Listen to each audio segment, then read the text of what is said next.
po mga ka-chicks teller, so meron po tayong ipamamahagi namang na tips for conditioning po natin sa ating mga alaga. So ngayon meron akong i-share sa inyo magandang gamot sa pag-conditioning. So sa conditioning na to, so magagamit nyo po to, or kung meron tong available sa inyo sa mga agri-vet, pwede nyong magamit sa conditioning ninyo.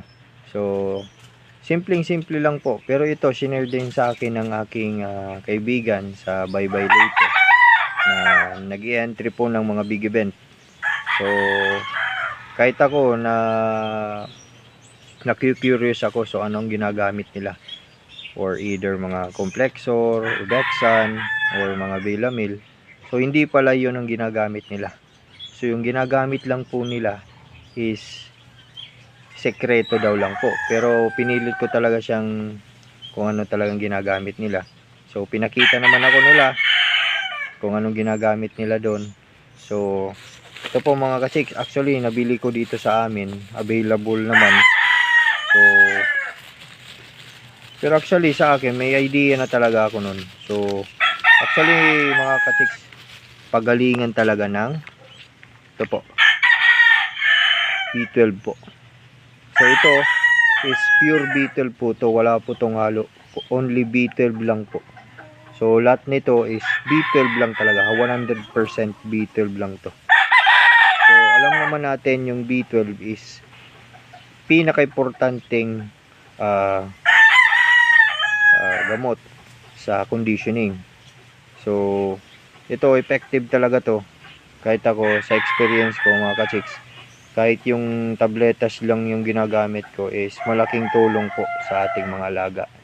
So ito po is pure na B12. So injectable po siya mga ka-chicks. So pure na pure po to. So magtanong lang po kayo sa mga agri-vet sa kung saan man kayong location. So ito po, tingnan nyo sa video na to. So kung makahanap kayo nito mga ka-chicks seller, is maganda po to sa conditioning po natin. So actually itatry ko din to. So ngayong pagdating ng after ng molting season. So ito po mga ka-chicks. So try po natin to. So update ko kayo sa paggamit ko nito at sa magandang result na paggamit ng gamot na ito mga ka-chicks. Sana makatulong sa inyo po.